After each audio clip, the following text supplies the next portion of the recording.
цаана даваа гараг болгон 8 цагаас явдаг гайхамшигтай мэдрэл маань ихсгээд бэлэн болсон байна. За тэгээд сар алхамны сүүлийн 7 хоногийг ерөнхийдөө гадуур яваад Солонгосын номын соёл, номын дэлгүүрийн тухай хуваалцахаар ярьсан байгаа. Тэгээд өнөөдөр бид та бүхэндээ танилцуулахаар Coex-ийн 별마당도서관 номын сан ирсэн байгаа. Тэгээд эхлээд энэ газрынхаа хаягийг танилцуулъя. За хамгийн эхлээд 9-р шугам буюу Пүнгийн сан явгоос болохоор 7-р гарцаар гараад 5 минутын зайтай Самсон Жунган гэд бас 9-р шугамын явгын 5-р гарцаар гарах юм бол 12 минутын зайтай. Самсон явгын 6-р гарцаар гарах юм бол 10 минутын зайтай байгаа. Тэгээд ерөнхийдөө бол хамгийн амар орж ирэх нь бол Самсон явгын 6-р гарцаар гарч ирэх юм бол яг чигээрээ явсараад орлоод ирэх боломжтой байгаа. За тэгээд ерөнхийдөө зургийг нас харуулъя.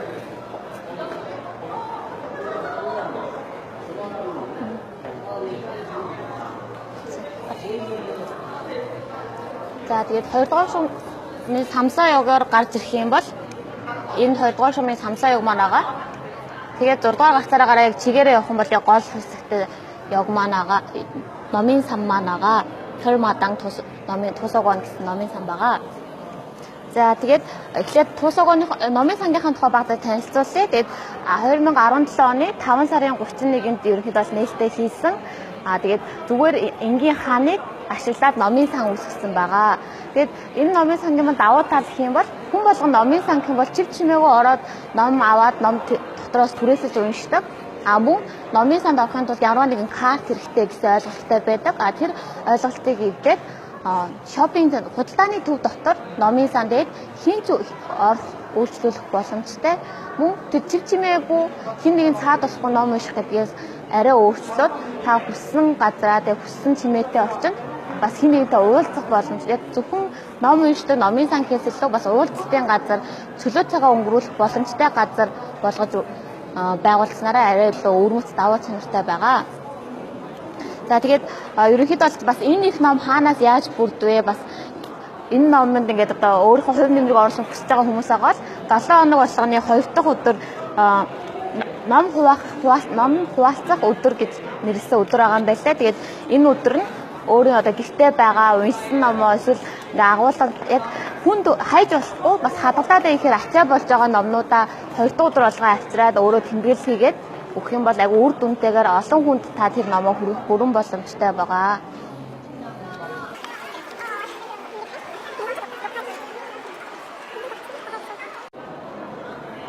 За тэгээд үргэлжлүүлээд явцгаа. Тэгээд бас энэ газрын давуу тал гэж хэлэх юм бол Wi-Fi, үнэгүй Wi-Fi байгаа юм байна. Тэгэхээр таас ирээд интернет оронгоо өөрийнхөө хэрэгтэй мэдээллийн үзэнгээс номоо уншаад зэрэг явах боломжтой. За тэгээд энэ номын сан маань болохоор 2800 м² зайтай. Тэгээд ерөнхийдөө 13 метрийн өндөртэй юм байгууламж байгаа. Тэгээд ширээ бас ноутбук, мөн e-book-ээр ашиглахаар бас табууд бас байгаа учраас та өөртөө хэрэгтэй мэдээллүүдийг хайхад бүрэн боломжтой. За тэгээд энэ газрын хамгийн анх байгуулагдсан зорилгоос түрүүн хэлсэнчлэн зөвхөн ном уншаад чимээгүй байх биш, бас өөрийнхөө чөлөө цагийг өнгөрөөх, хэн нэгэнтэй уулзах, ярилцах, бас өөрийгөө амраах гэсэн ерөнхий том арай өөр өнцгөөс номын сангийг харсан тийм зорилгоор байгуулагдсан байгаа. За тэгээд бас нэг танилцуулгын үзэж байхдаа таалагдсан зүйл гэхээр хүн бүхэн өдөрт ерөнхийдөө тодорхой хэмжээний дуу сонсох хэрэгтэй, бас шүлэг унших хэрэгтэй, зураг үзэх хэрэгтэй гэж үзсэн байдаг. Тэгээд тэр бүхнийг яг энд ирэх юм бол та өөрөө үзэх бүрэн боломжтой байгаа. За тэгээд бас бид бүхнийг явж байхад асуух зүйл байвал комментсээр хуваалцаарай. Бас лайв хийгээд та бүхэн танилцуулъя. Тэгээд номын саналгуу орж одоо эхнээс нь танилцаад явцгаая. За тэгээд ерөнхийдөө бол танилцуулгын хуудсыг харах юм бол одоо тухайн сарда болох үйл ажиллагаануудын танилцуулганд байгаа юм байна. Тэгээд 11 сар ерөнхийдөө дуусж байгаа. Тэгээд өнөөдрийн хувьд танилцуулах юм бол 27-нд өнөөдөр 27-ны 7 цагаас ерөнхийдөө том хүн болно гэдэг чинь цанхан мён гэдэг зохиолчийн ярилцлагын өдөр болсон байсан. Тэгээд бид өглөө сая 7 цагт ирээд юмаа нэвтрүүлгээ бичиж явах хоорондоо бас ярилцлагын сонссон. Одоо болохоор хүмүүсээс асуулт хариулт авагдсан тийм үйл ажиллагаа болж байна. За энэ зүйлөө харах юм бол ингээд хүмүүс номоо аваад эсвэл та зөвхөн ном уншихгүйгээр өөрийнхөө хичээлээ хийх ч юм уу те өөртөө хэрэгтэй ноутбук ашиглаж болохоор бас ийм арзикууд бэлдсэн байгаа учраас уцаа цэмэглэх ноутбук ашиглах гэсэн зүйлээр асуудал байхгүй. Дээр нь Wi-Fi байгаа учраас та даалгавраа хийхэд бол ямар ч асуудалгүй бүрэн боломжтой гэсэн үг байна. За зөвхөн ширээ сандал гэхгүйгээд бас ийм чөлөөт орчинд хичээл хийх боломжтой.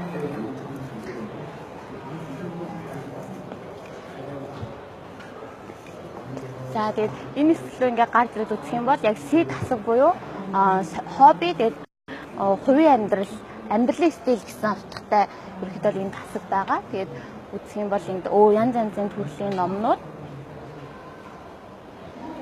энэ хэсгээр болохоор одоо шинээр гарч ирсэн зохиолууд, аяллаа тухай зохиолууд гэдэг шинээр гарч ирсэн зохиолууд байгаа. За энэ хэсэг маань болохоор эрүүл мэнд ингийн амьдрал, эрүүл мэндтэй хэрэгтэй, эрүүл мэндийн тухай хүссэн зүйлсүүд байх юм бол бас таньдаас өөрхөн хүссэн номыг аваад унших боломжтой. За тэгээ ингээд номоо аваад уншмал бүгд ийм хоорондоо кодлсон кодтай. Тэгээ та эндээс авч уншаад номоо үзээд буцаагаад байранд нь тавих эсвэл зөвхөн тогтсон газар авчид орхио явах юм бол номнуудаа үзэх бүрэн боломжтой байгаа. Тэгээ ерөнхийдөө эндээс яг номын сан маань нэг харагдаж байна. Тэгээ ерөнхийд нь харуулъя. Зөвхөн ном уншихээс илүү бас ирээд зураг үзэх, зургаад аруулах бас сонирхолтой орчинд байх гэх мэтсэн бүрэн боломжтой. За та тэгэхээр номоо авчаад яарсан ч юм уу те эсвэл номныхоо газрыг буцаа мартсан бол яах вэ гэж айлтгүйгээр газар болгонд ийм номын тавиурын хэсэг байгаа. Тэгээд энэ тавиурын хэсэг дээр та өөрийнхөө хэрэглэсэн номыг орхиод энэ хүмүүс ингээ орхио явах юм бол ажилтан нь ирээд тухайн номыг байх ёстой байрлалд нь өөрөх нь тасагт нь авч орхих боломжтой байгаа.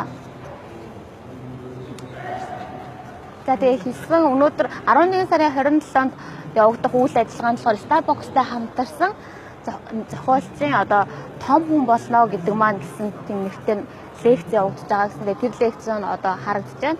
Бас Монгол Солонгосын номын нээлт, номын лекц ямар хэмжээнд болдгийг бас үзэх давхар азтай боломж байсан.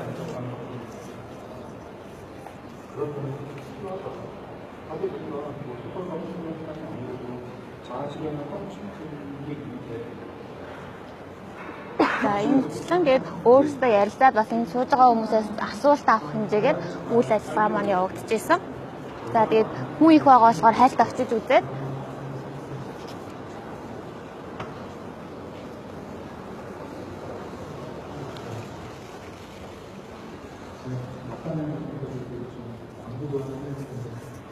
за тэгээд энэ хэсэгт болохоор олон улсын гадаадын зохиолууд бас сонин сэтгүүлүүд бас байгаа. 이게 뭐라고 그런 것 같고요. 합방에서 하고 있습니다. 저희 담당 팀장님 이런 자리. За тэгээд яг энэ хэсгийг хальт танилцуулаад өөрөөр тэгээд энд ингээд яг суурилсан одоо нийшрэмжлэг 3-аас 4 ширхэг e-book-ууд байгаа. Тэгэхээр та энэ e-book-уудыг ашиглах бүрэн боломжтой. 개인적으로 질문을 드리셨던 건데 작가분들 강연을 이렇게 들으러 다니다 보면 작가분들께서 их мэдсэн бүтэн тойргоороо тэр чигтээ ингээд номын ханыг ном болгож ашигласан бас өөрөө бүтлөө хүмүүс бас нэлээд хэрэгтэй зүйлсийг хийсэн байгаа.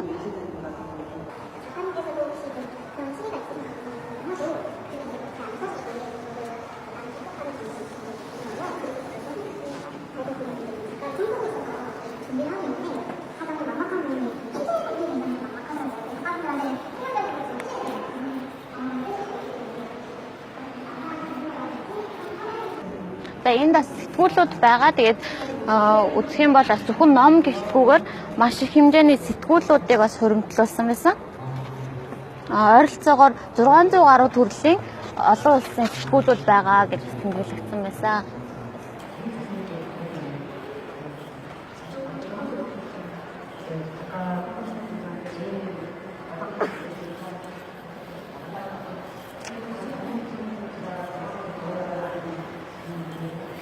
За тэгээд Солонгосын номын сан бол номын дэлгүүр, номын сан аль газар явсан ном хайх тасаг гэж бас энэ компьютерийн хайхын систем байдаг. Тэгээд энд ч гэсэн номын дэлгүүр биш боловч та яг одоо энэ олон номдоос хаана яг таны хайхыг хүсэж байгаа, уншихыг хүссэн төрлийн ном байна вэ гэх юм бол бас бичиж үзээд хайгаад олох бүрэн боломжтой. За тэгээд ерөнхийдөө бол номын дэлгүүр нь явахдаа бичдэг нэг зүйл байгаа. Тэгээд бид Монгол гэж бичээд хэрэг хайлттай, эрэлттэй байнаас үздэг. За хүн Монгол гэдэг үгийг бичсэхэд нийт 268 төрлийн номын хайлт гарч ирж байна. За тэгээ ерөнхийдөө ихэнх газар яг энэ систем бол хоорондоо адилхан. Тухайн номны тухайн мэдээллийг хараад тухайн байршлыг ингэж хэвлэж авснараа бид бүхэн арай хурдан хугацаанд хэлбэрхий олох боломжтой. За ингээд яг одоо номын хэвлэлтэн гадарч байгаа. Яг номоо хаана байгааг ингээд олох боломжтой байгаа.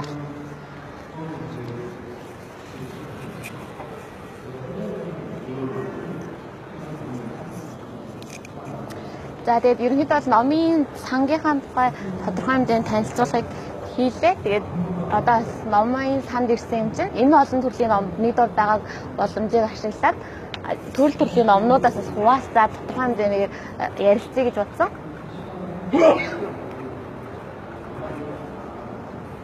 За тэгээд ингээд хандууд дээр маш их номнууд байгаа гэж байгаа.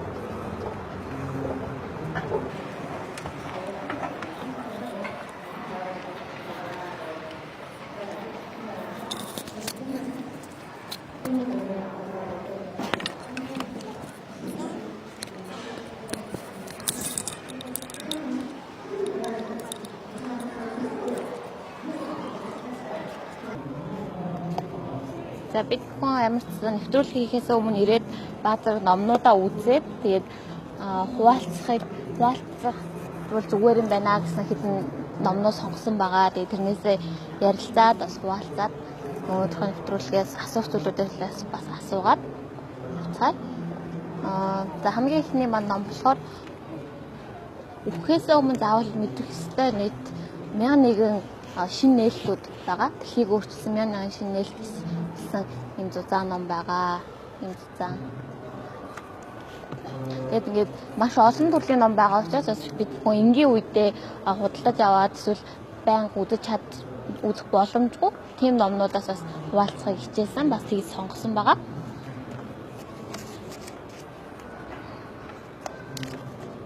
За хамгийн ихний өвөрмөц нээлт гэх юм бол хамгийн анх 1041 онд нээлттэй хийсэн одоо хэвлэл байгаа. Одоогоор яг ингээд энэ зүйл хөгжсөөр хагаад одоогийн бол тренд бол хэвлэх болсон бол яг дээр үед болохоор ингээд цаасан дээр тоосон буулгах хэмжээгээр яг юмыг бичиж хэвлэж ирсэн тэр үе байгаа.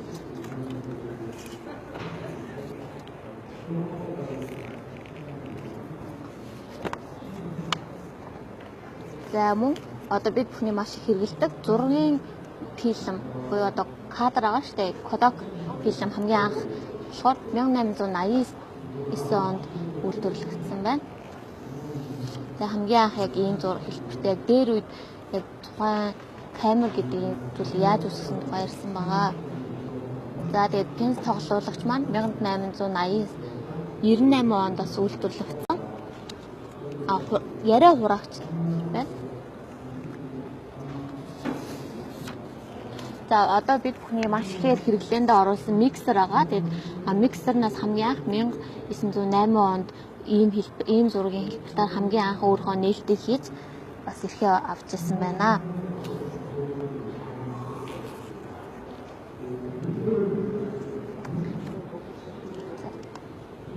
Гэх мэтчлэн нэг маш олон төрлийн нээлтүүд тэгээд өөрийнхөө танилцуулгатай бас яг хэдэн онд нэгдсэн гэх мэдээллүүд нь агуулгдсан ном байсан. Тэгээд энэ хуудсын үед үзэх юм бол хамгийн анхны химэл зураг 1963 онд үйлдвэрлэгдсэн гэж хэлсэн байгаа. За энэ болохоор дахин ашиглагдсан хуучин гэх мэтчлэн ингээд 1001 ширхэг дэлхийд өөрчлөлтийг оруулах гэсэн нээлтүүд байгаа. За тэгээ түрүүн бас бид бүхэн эрүүл мэнд хоол гэсэн салбараар үзсэн байгаа. Тэгээд тэр хэсгээс бас үзсэн. Хоол хүнийг өвчин тусгадаг, хоол өвчнийг үүсгэдэг, мөн хоол өвчнийг эдгэдэг гэсэн гарчигтай ном байсан. маш өвөрмөц гарчтай. Тэгтээ бас яг бодоод үзэх юм бол бид бүхний буруу хооллолт маань бид бүхний өвчний хүүсвэр болдог. Мөн өвчнийг заавал ийм эмчилгээ гүйгээр та маш зөв хоолтойгоор зөв байснараа бас өвчин идэх бүрэн боломжтой. Тэгээд хоолоор өвчин идгэж болно гэдэг тухай маш олон эрдэмтэд эмчнэр бас баталсан байгаа. Тэгээд ерөнхийдөө бол номноо мэдээж бүгдийг үзэх боломжгүй. Тэгээд гарчгаасаа баг зэрэг хуваалцах юм бол өвчин үүсэж байгаа шалтгаан тэгээд тэрний яг юунаас болоод өвдөд байгаа зөвхөн өвчин гэдэг зүйл байхгүй зад үүсгэхэд ямар нэгэн шалтгаан хүн тэрний үүсэж байгаа эд баримт байгаа. Тэгээд тэрийг бол олох нь хамгийн чухал зүйлээ гэж хэлсэн байгаа.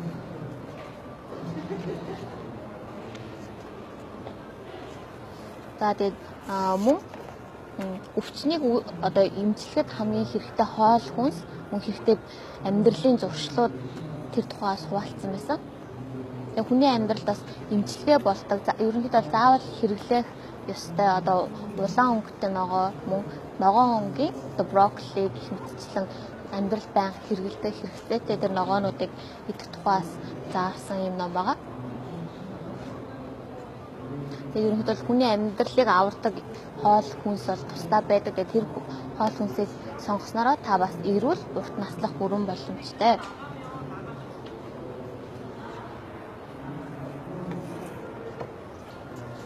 За дараагийн ном маань болохоор хайрын 5 хэл гэсэн ном байгаа. Тэгээд маш олон төрлийн хэлээр орчуулагдсан. Маш олон хүмүүсийн уншсан бас олон хүмүүсийн анхаарлыг хайрыг татсан уншигчдын анхаарлыг татсан ном байгаа. Тэгээд энэ хайрын 5 хэл гэдэг маань гэх ном маань болохоор нийт 50 жилийн турш үйлдвэрлэгдсэн. Одоо хүртэл маш олон уншигчдыг байлдан дагуулж байгаа. Нийт 500 гаруй хувилбарыг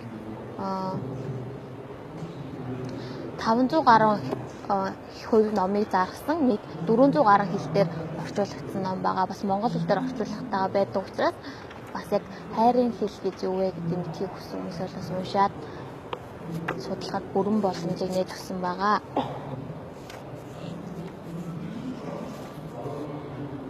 За тэгвэл хайрын 5 хэлээ тавал яг юу вэ гэж хэлэх юм бол хамгийн ихнийх нь болохоор хүлээн зөвшөөрж байгаа хэл, хоёр дахь нь болохоор хамт байх хугацааг хин нэгнийг хүлээн зөвшөөрж байгаа таны яриа бас нэг төрлийн хайрын илэрхийлэл.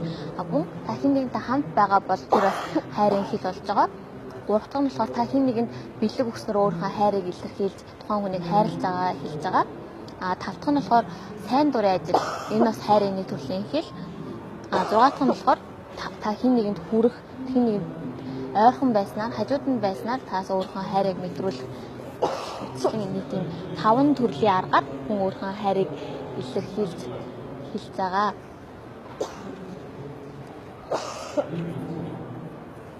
За тэгэхээр ерөнхийдөө бол нийт 3 партаар хуваагдсан байгаа. Тэгээ хамгийн ихнийх нь партийн нэр нь болохоор гэр бүлтэй хурмаа хийх юм бол хайр алга болно болдгоо тэр тухаас ярилцсан байгаа. Хоёр дахь нь болохоор яг хайрын 5 хэл, яг энэ 5 хэлийнхаа тухай хуваалцсан. Түрүү миний хэлсэнчлэн хин нэгэнийг хүлээн зөвшөөрсөн хэл, хин нэгэнд бэлэг өгөх, мөн хамт байх, сайн дурын ажил, тэр хин нэгний хажууд байж түүнд өөрийнхөө хамт байгааг мэдрүүлэх гэх мэтчлэн энэ 5 төрлийн хэл. Тэгээд хүн болгоны хайрын хэл өөр өөр байдаг. Тийм учраас та яг өөртөө тохирсон хайрын хэлийг сонгох, мөн таны хайртай хүн, таны эргэн тойронд байгаа хүмүүсийн илэрхийллийг хараад энэ хүний хайрын хэл нь ийм байна. Би миний стилийн хайрын хэл бол би хин нэгнтэй хамт байхад хайрыг мэдэрдэг бол одоо миний хайртай хүн, миний ах гэх мэтчлэн хүмүүс хин нэгэнд бэлэг өгөхдөө би энэ хүндийг маш бэлэг өгж байгаагаар би хайр илэрхийлж чадж байна гэж бодох гэх мэтчлэн хүн болгон өөр өөр хайрын хэлтэй учраас та тэрийг ойлгосноороо хин нэгнийг гомдоохгүй, мөн хин нэгэнд буруу ойлголт төрүүлэхгүйгээр өөрийнхөө хайрыг бүрэн илэрхийлэх боломжтой. За тэгээд үнэхээр бас Монголд байгаа эсвэл нийт 400 хэлээр орчуулагдсан учраас дэлхийд тархсан аль ч улсад байгаа хүн энэ номыг унших бүрэн боломжтой. Мөн англи дээр байгаа их хувийн английн ном учраас англид унших боломжтой. Хүн болгон заавал нэг уншаасай гэж бас зөвлөмөр байна энэ номыг.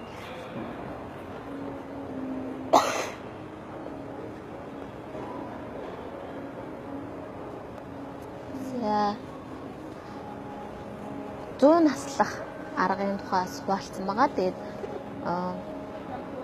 хамгийн эрүүл зөв тархины нууц хэмээх юм нэртэй ном байсан.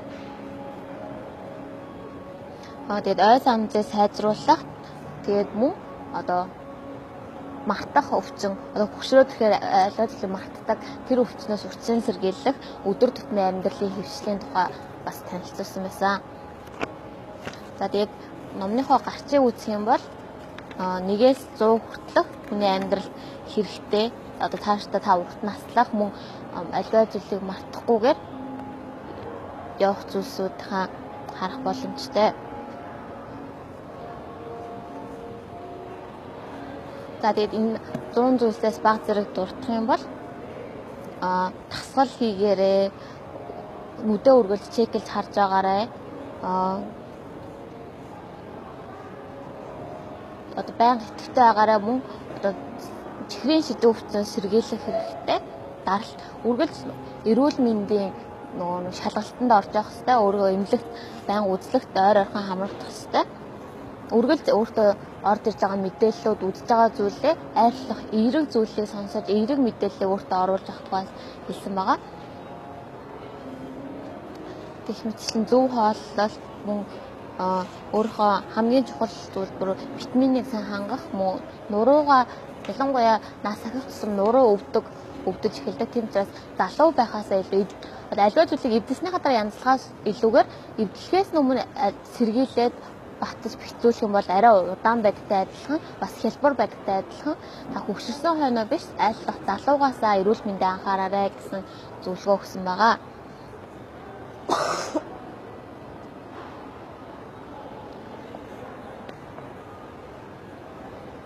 За бас эрүүл мэндэд одоо эрүүл мэндийн гайд буюу зөвлөгч гэсэн 100 настай бас одоо сүүлийн үед 100 наслтын 900 болсон. Хүмүүсийн дундаж наслал маш өссөн учраас айллах урт наслахын төлөө эрүүл хооллолт зөв байх тухаас их ярьж байгаа. Тийм учраас бас тэрэнд бэлтгэсэн номны танилцуулга байгаа. Тэгээд энэ номноос яг үзэхэд бол ерөнхий эмчилгээний аргууд мөн 11 өвчний үүсвэр гэх зүйлсүүд байсан. Тэгээд тэр хэсгийг бол арай хүн учраас хамгийн их таалагдсан хэсэг нь болохоор номныхоо хойд хэсэгт хүний эрүүл мэндэд хэрэгтэй хоолнуудын лист гэсэн юм лист хэсэг байгаа. За тэгээд энэ листээс үзээд мэдээж яг солонгос хоол айгүй их байгаа учраас хийхэд хэцүү гэж үзэж магадгүй. Гэхдээ яг үзэх юм бол тайлбарт нь бүгд орсон байгаа. Яг ямар хоол вэ гэд. За хамгийн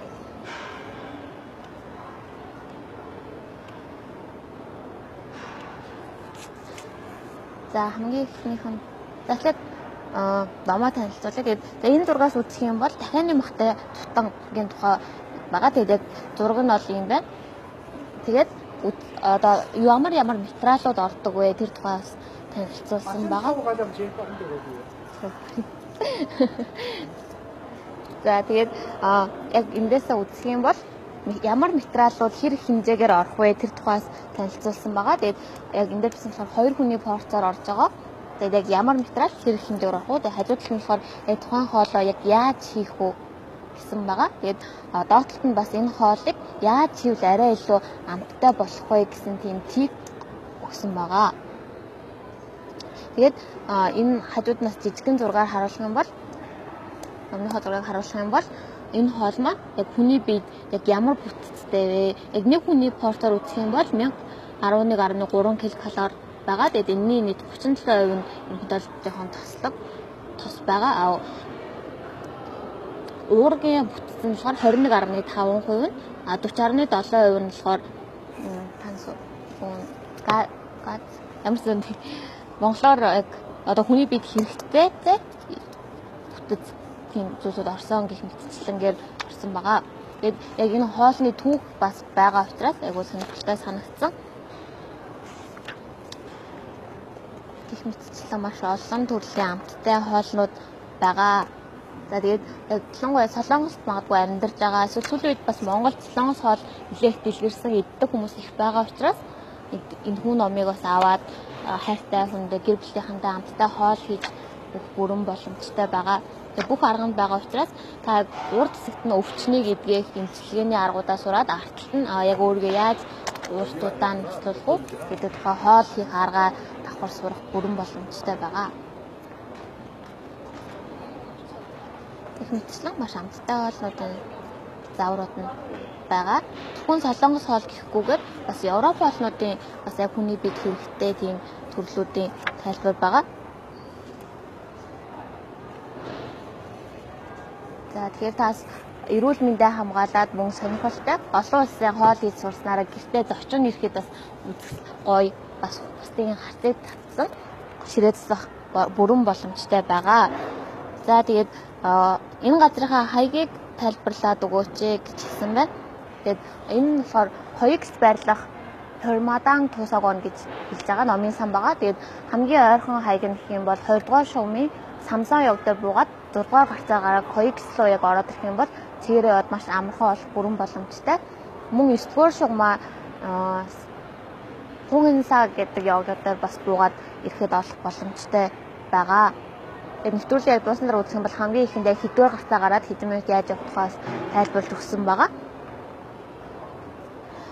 Тэгээд бас номны үнийг асуусан байна. Тэгээд энэ ном яг одоо энэ сүүлд хэлсэн 100-аас хүртэл одоо хүнсний гайд гэж хэлсэн ном маань болохоор 18,000 төгрөгийн үнэтэй ном байна.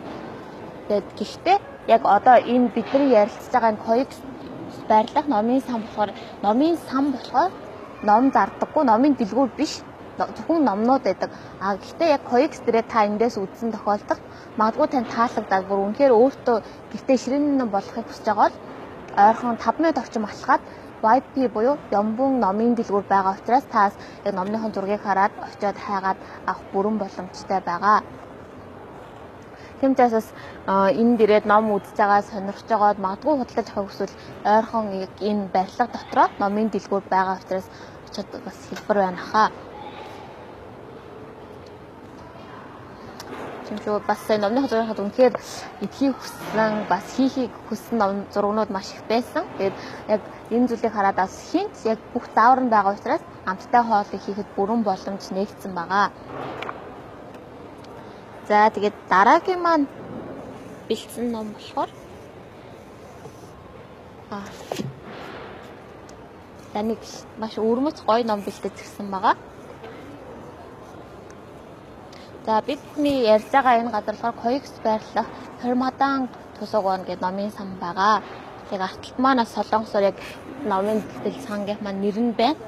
Тэрээс хараад үзээд зөвхөн яг ном уншин гэхээсээ илүү бас чөлөө цагаа өнгөрүүлэх, найз нөхдөдтэйгээ копи угаад ярилцаад өнгөрөөх, магадгүй гоё Facebook-ийн профайл зургийг дарахыг хүссэн хүмүүсээс бас ирэх бүрэн боломжтой газар байгаа. За дараагийн маань ном болохоор солонгосын архитектур буюу барилга бүтцийн тухай ном байгаа.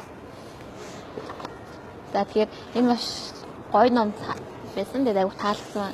Хүнд том боловч яг ирээд үзчихэд та тавиа гарахад бүрэн боломжтой ном байсан.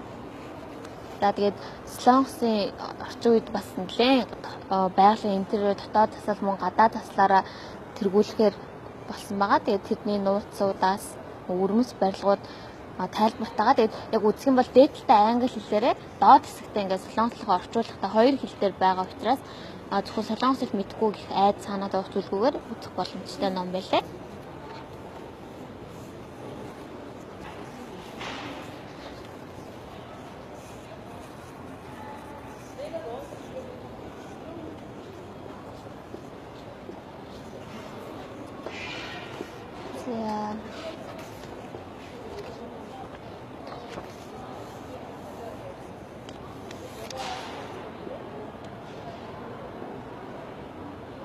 За энэ болохоор солонгосын орчин үеийн уран зургийн галерей байгаа. Тэгээд яг тэр галерейн бүтэц тэгээд бас архитектур нь яаж үүссэн тухайг тайлбартагаа дээдэлтэй энд ерөнхий бүтэц зурагтайгаа байгаа. Тэгэхээр бас эндээс энэ номын давуу тал нь хэм бол та эндээс архитектурын зургийг үзээд тэр газараа хайж олоод бас яг боддоор нь үр дүнгийн яг ямар байдлаар бий болсон тухаас очиж үзэх бүрэн боломжтой байгаа. Энэ номон дээр байгаа бүх зураг Солонгост байдаг газрууд учраас та яг үзээд сайн хайгаад үзэх юм бол яг тэр газар бодитоор нь очиж үзэх бүрэн боломжтой.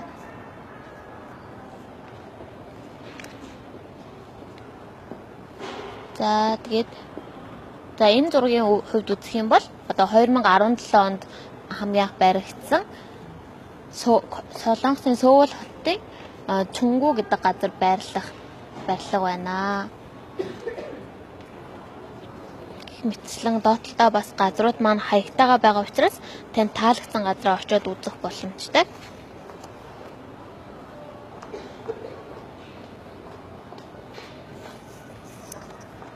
Мөн архитектураар сурж байгаа мөн одоо цаашдаа өөрийнхөө мэргэжлийг дэвшлүүлэхээр Монголд бас архитектураар ажиллаж байгаа хүмүүс байх юм бол энэ номыг үзэх юм бол ерөнхий бүтцийн байгаа учраас бас хичээл хийж бас өөртөө сурах боломжийг олгож байгаа.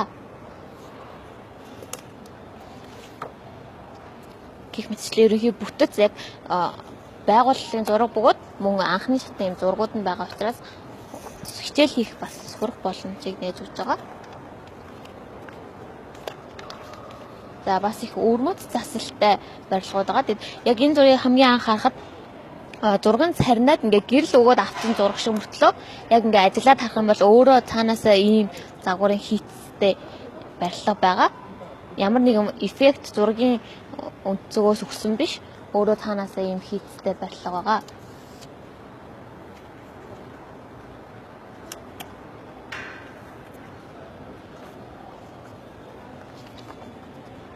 За тэгээд энэ барилгыг томоор нь харуул.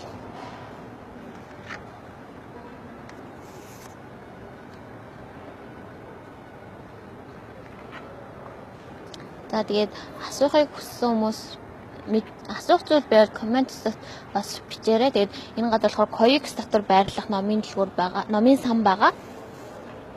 За гэх мэтчлэнгээр одоо яг саяны байрлалыг яг хийсэн дараа л бүтэц зургууд нь байгаа.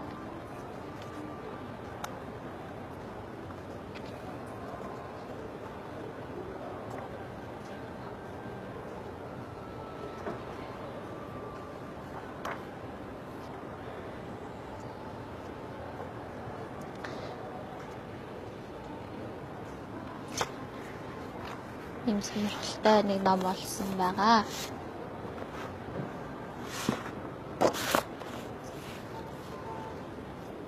За тэгээд энэ номны маань өөрөх нь болохоор 54,000 үнэтэй юм байна. Тэгээд заавал номоо авахгүйгээр бүх орчин бүрдсэн учраас та ирээд өөрийнхөө хэрэгтэй зүйлээ судлаад, хараад, уншаад мэдэх бүрэн боломжтой байгаа.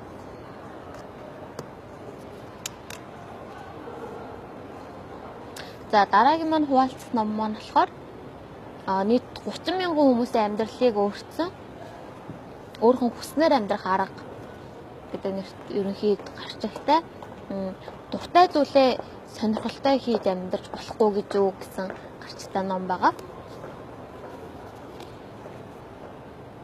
За тэгээд мэдээж хүн ерөнхийдөө бол дуртай зүйлээ хүссэн зүйлээ өөрхөн мэрэгжил болгоод тухайн зүйлээ хийгээ явах юм бол хийж байгаа зүйлээсээ байнга их хүчийг аавна, стресс тухайн зүйлийг хийхдээ ядрахгүй мөн тухайн зүйлийг дуртай учраас та хамгийн сайнаар хийгээд хамгийн өндөр амжилтыг үүсгэх бүрэн боломжтой байдаг учраас яг зөвхөн бид бүхнээс өмнөх номууд дээр ярилцсантайгаа адилхан яг өнөөдрийн санхүү өнөөдөр зүгээр л бусад хүмүүсийн жишгийн амьдрал яг бүх хүмүүс эдийн засагт нэгтлэн болж ин гэж яриад эдийн засаг нэгтлэнгийн зүйлсийг хийхээс илүүгээр та яг хүсэж байгаа зүйл таны яг сонирхол зориг хаана тэрийгээ сонгоод хийх юм бол амжилтанд хүрэхэд арай илүү амар мөн хурдсан байх болно гэж хэлмээр байна. За тэгээд номтойгоо бас баг зэрэг танилцъя. Тэгээд 7 chapter бүлгээс бүрдсэн. За хамгийн ихний бүлэг нь болохоор шинэ амьдралын арга замыг өөрийнхөө амьдрал хэвшүүлцгээе гэсэн гарчтайгаа. За тэгээд эндээс үсэх юм бол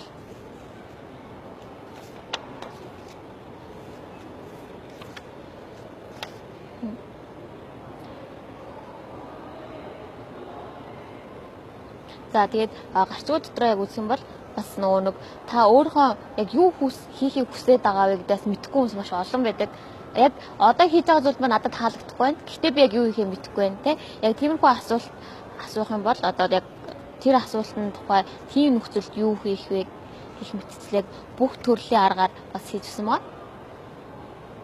За тэгээд баазар хуваалцсан юм бол нийт та өөртөө сэтгэл хангалуун амьдралын арга зам гэж таны бодлоор юу вэ? Яг таны бодлоор сэтгэл хангалуун амьдрал гэж юу хэлдэг вэ? Миний бодлоор бол аз жаргалын гэр бүлтэйгээ хамт яг хүссэн зүйлээ хийгээ явах нь бол өөртөө яг байгаа байдлаас сэтгэл хангалуун амар амгалан амьдралын нэг арга гэж бодож байна. Тэгээд бас таны бодлоор яг тэр арга юу вэ? Тэгээд тэр аргыг яг яаж амьдралтаа хэрэгжүүлэх вэ? Тэрний нууц зам зүйлсийн талаас хуваалцсан байна. За хоёр дахь гарчиг нь болохоор за та яг юу хийхийг мэдсэн. Тэгээд аз жаргал шинэ амьдралын арга замыг өөртөө хэвшүүлсэн бол одоо та өөрхөн хийж байгаа дургуй зүйлээ зогсоох. Гурав дахь нь болохоор ямар нэгэн зүйлийг хэн нэгнээс санаа зовхгүйгээр өөрхөн хүснээр хийх. Бусадтай адилхан яг нэгэн хэвийн тийм хэмэнд орсон амьдралаар биш яг өвөрмөц онцлог өөрийнхөө амьдралаар олоход та бас аз жаргалыг олох бүрэн боломжтой гэж хэлсэн байгаа. За дөрөв дэх гарчиг нь болохоор хин нэгний таны шүүмжлэлээс та зоригтойгоор өөрийгөө чөлөөлөөрэй. Тавд дахь нь болохоор нас, мөнгө, чадвар гэх зүйлсүүдийг болохоор зүгээр нэг энэ эдгээр зүйлс нь бол хин нэгний тогтоосон энгийн ойлголтууд та энэ зүйлийг даван туулах бас өөрийн хэм маягаас өөрчлөх бүрэн боломжтой гэдэг тухаас ярилцсан байна. Тэгээд та өөрийнхөө бодлыг, үзэл бодлыг, хандлагыг өөрчилснөөр таны явах зам, таны ирээдүй бас бүрэн өөрчлөгдөн. Сонголт бүгд таны гарт байгаа. За 6 дахь гарчиг нь болохоор та өөрийнхөө хүсэж байгаа зүйлийг өөрийнхөө ажил мэргэжил болгоод тухайн зүйлээр орлого олох. За тэгээд 7 хамгийн сүүлийн гарчиг нь болохоор зөв зүйлийг өөрийнхөө амьдралын хэм маягт оруулаад тэр амьдралаараа тогтвортой амьдрахаа гэсэн ерөнхийдөө гарчгуудтай бас ийм ном болсон байгаа. Тэгээд хувь хүний хүчлийн тасгаас авсан байгаа. Яг энэ хэсгээс үзээд түрүүн орж ирээ 2 давтаа гараад баруун энэ яг шатаараа гарч ирээд баруун гар тал руугаа харах юм бол яг хүний хүчлийн тасганд байгаа.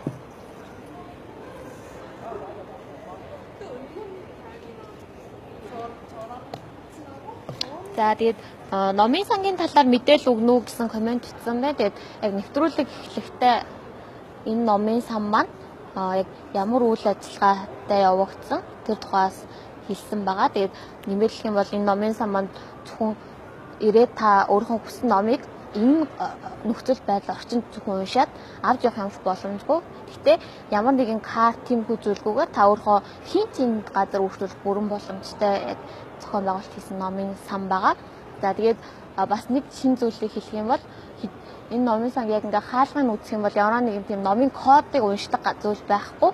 Яг 100% хүний одоо хүн чанарт даатгсан зүйл байгаа. Тэгээд тийм учраас яг энэ соёлыг бас монголчууд маань өөрсдөө оруулаасаа гэж хүсэж байна. Хинч харж хинаагүй ямар нэгэн техникийн хяналт байхгүй ч эндээс хинч ном авч явахгүй хүн болгон үзэл сонирхоод яг байх газараа тавиад гарч ивж байгаа яг юм хүн чанарт даатгсан юм шинэ өвөрмөц засал болсон номын сан байсан.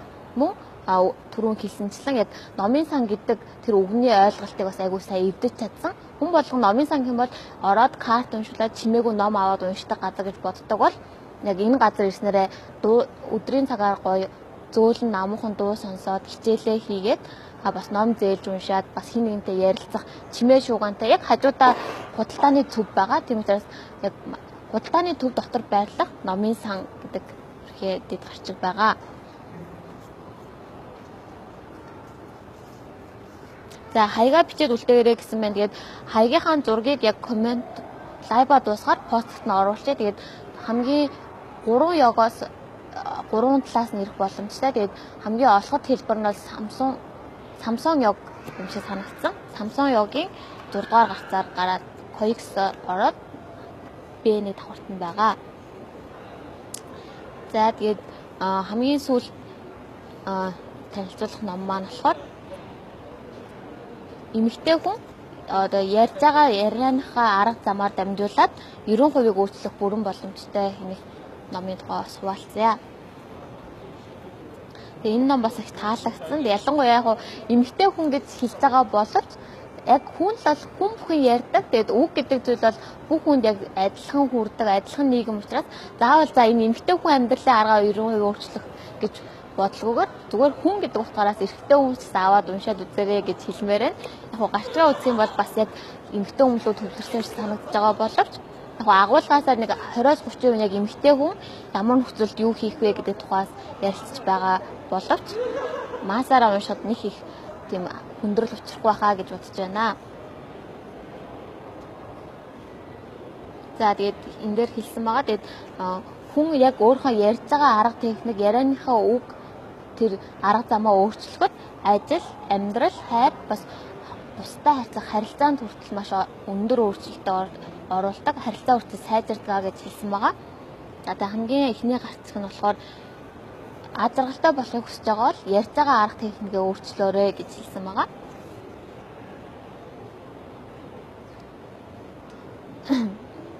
За эндээс яг хэлэх юм бол аливаа зүйлийг мэдээж ярихаас илүүгээр сайн сонсох нь бол хамгийн чухал. Маш олон номнууд эрдэмтэн хэлдгээр бол нэг удаа яриад 2 сонсоод 3 дахин бусдад хариу үйлдэлийг үзүүлээрэй гэсэнтэй адилхан. Хичээл багш нар бас яг хэлдэг нийгэмдэр маш сайн ярьдаг хүнээс илүү сайн сонсч чаддаг хүмүүс амжилт гаргадаг. Учир нь та хэн нэгнийг сайн сонсснороо сайн ойлгом мөн тухайн зүйлийг ярилцахад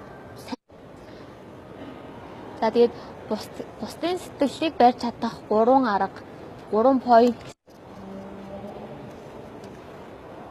За бусдын сэтгэл зүрхийг барьж чадах 3 арга гэх юм бол хамгийн ихнийх нь болохоор хин бусад одоо та өөрийнхөө харилцан ярьж байгаа хүнийхээ явуулж байгаа тэр мессежүүдийг сайн анхаараарай гэж зааж хэлсэн байсан.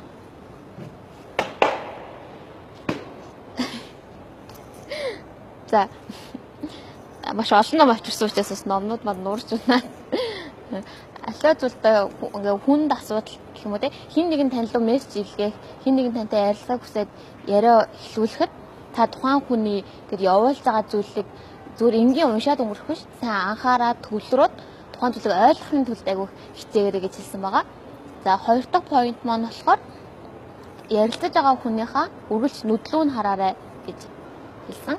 Тэгээд маш олон хүмүүс мэддэг юм шиг мөртлөө айгүй их алдаа гаргадаг зүйлс болохоор яг бусдаа ярьж байхдаа өөр зүйл хийх, анхаарлаа сарниулах гэх мэтчлэн өөр нүднийхээ одоо юм чиглэлийг өөр зүйлдээ төлөвлөснээр таны ярилцж байгаа хүн таныг энэ хүн аа тоохгүй байна, ойлгохгүй байна гэх мэтчлэн буруу ойлголт үүсгэдэг учраас айлтгах ярьж байгаа хүнийхээ нүдлүү тэгээд бас хит зөвхөн нүдийн ширтээ тахын бол тухайн хүндээс баг зэргийн санаа зовох байдал санаа зовох одоо дарамт үүсэх эрсдэлтэй учраас нүд хөмсгөний гол яг энэ төв цэглөө бас харснараа айгу энгийн байгаль хоорондоо зөв яриа үүсэх бүрэн боломжтой.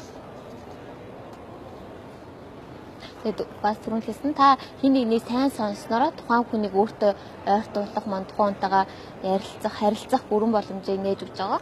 За 3 дахь арга маань болохоор өөрийнхөө хариу үйлдэлээр дамжуулаад ярилцж байгаа хүнийгээ лидер удирдах яваарай гэж хэлж байгаа. Тэгээд энэ зүйлийг яг хэлэх юм бол ихэвчлэн эрэгтэй хүмүүстээр хамгийн их алдаа гаргадаг энэ зүйлээр хоорондоо хин нэг ярилцахад эрэгтэй хүмүүсийг ойлгоод байгаа мó яг дагаад хүлээн зөвшөөрөд байгаа мó эсэргүүцээд байгаа нь мэдэгдэхгүй яг адилхан нүүрний хувирлаар яг өөдөөс хараа сууждаг. Эмэгтэй хүмүүс бол харьцангуй нүүрний хувирлтай бас сонсохороо шокрох, инээх, дагах гэх мэт зүйлүүд байдаг. Тэгээд энэнгөөр бас эмэгтэй хүмүүс яг хүн хин нэгнтэй яриан дээр харилцаан дээр арай илүү амжилт гаргадаг гэж бас хэлсэн байгаа.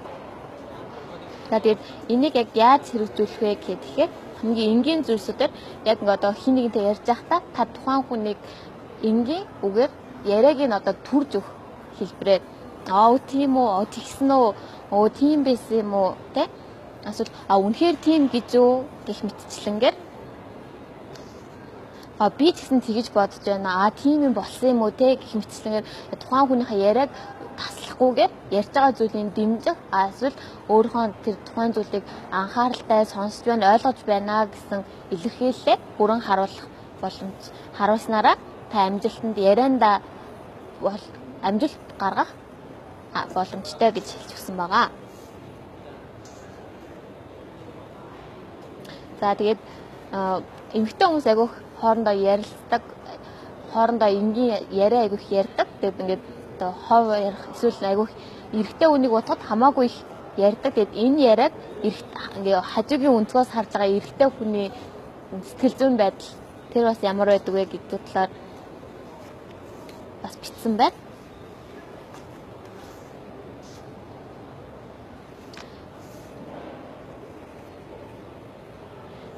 Гэх мэтчлэнгээр маш сонирхолтой сэдвүүд байгаа. Тэгээд та хэн нэгнийг сонсох тэр чадварыг өөртөө суулгаж чадаагүй бол хэн сайн ярих чадвараас танд суугаад аягүй хэцүү. Тийм учраас ярьж сурахыг хүсэж байгаа бол хамгийн түрүүнд сонсож сурах нь хамгийн чухалаа гэдэг талаараас бичсэн байгаа. За хоёр дахь сэдв маань болохоор үзэсгэлэнтэй бас бусдыг өөртөө татдаг эмэгтэй хүмүүсийн ярьдаг ярианы хэлбэр, ярианы арга зам гэсэн байгаа.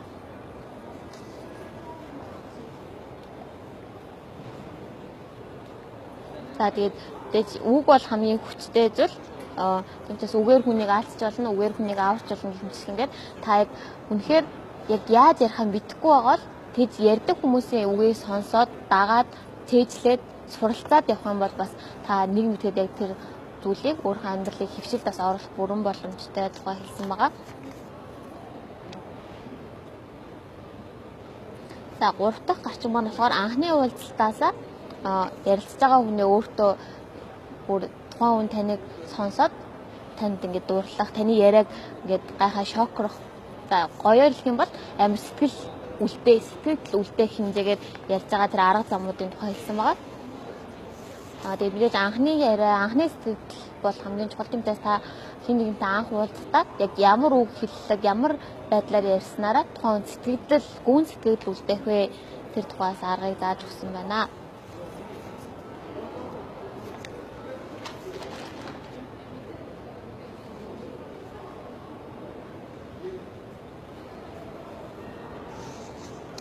За тэгээд хамгийн анхны сэтгэлдээ уулзалтаараа тухайн ярьсан хүндээ гүн сэтгэл үлдээхэд бол анхаарах зүйлс гэхээр ярьж байгаа хүнтэйгээ хүн руугаа төвлөрөх, тухайн хүнтэйгээ анхаарлаа тэр хүндээ зөвхөн төвлөрөх, түрүү хэлсэнчлэн нүдлүүн сайн харах. Хоёр дахь нь болохоор тухайн ярьж байгаа хүний яриаг дундуур нь таслахгүй байх, хүлээцтэй сонсох.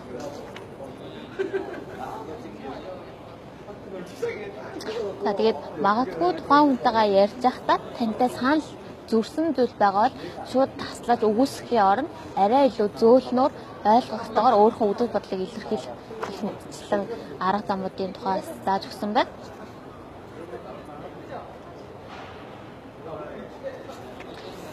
Гэх мэтчлэн ерөнхийдөө бол яг бүтэн номоо бид унших бүрэн боломжгүй. Тэгээд ийм бас сонирхолтой ном олсон байгаа. Тэгээд дараа бас нэвтрүүлгээрээ дамжуулаад хуваалцах магадгүй. За тэгээ өнөөдөр ерөнхийдөө бол бид бүхэн Солонгосын Coex дээр байрлах 별마당도서관 номын сангаас ерөнхийдөө нэвтрүүлгээ хүргэлээ.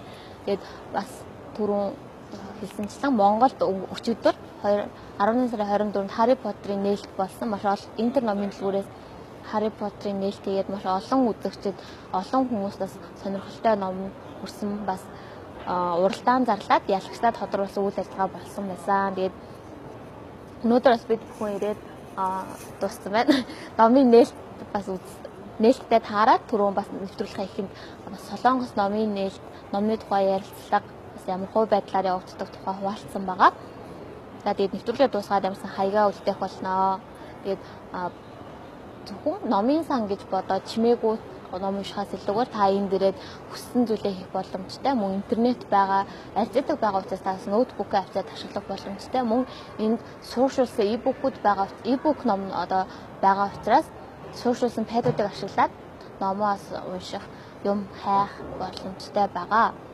За тэгээд 7 хоног болгоны даваагаар төрдөг гайхамшигт ном нэвтрүүлэг маань өнөөдрийн энэ дүрээд өндөрлж байна. Тэгээд сар болгоны хамгийн сүүлийн 7 хоногт Солонгосын номын соёл, Солонгосын номын дэлгүүрүүдэд явж бас та бүхэнд танилцуулахаар ерөнхийдөө төлөвлөсөн байгаа.